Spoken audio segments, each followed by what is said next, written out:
Hi, in this video, I'm going to go over what console is in JavaScript and what console.logging is.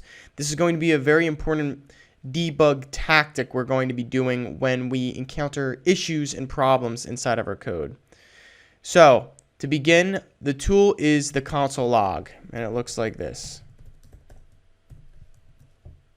In JavaScript, we have access to this tool because console is a global object that JavaScript recognizes immediately. It's kind of built into JavaScript.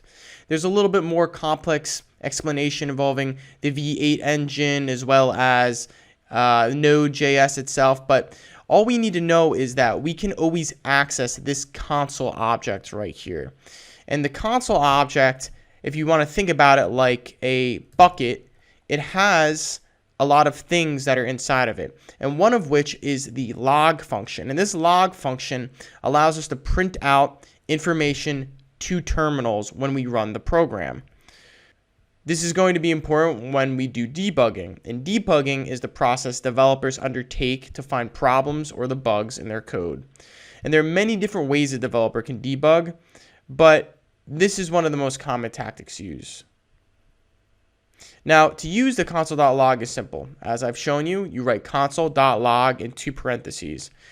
What gets console logged out is the value that is in between these 2 parentheses right here. So for right now, let's just write a simple sentence. Let's write, "Hello world," and save the file. Now, let's run the code, and we'll use Node that we just installed in the most recent video that I posted. So, type Node, and then the name of the file. Oh, and also, you must be in the file directory that the file is in. So, I'm actually going to use CD, which will navigate into the file directory. I have it in section set up.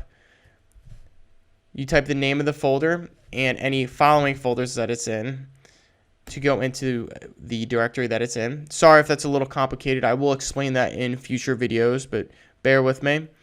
And then to run the program, you just type node, and then you type the name of the file, intro.js.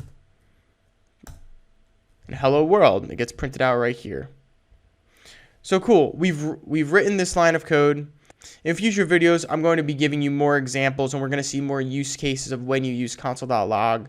But for now, I hope you learned a lot in this video, and I hope to see you in the next one. Take care.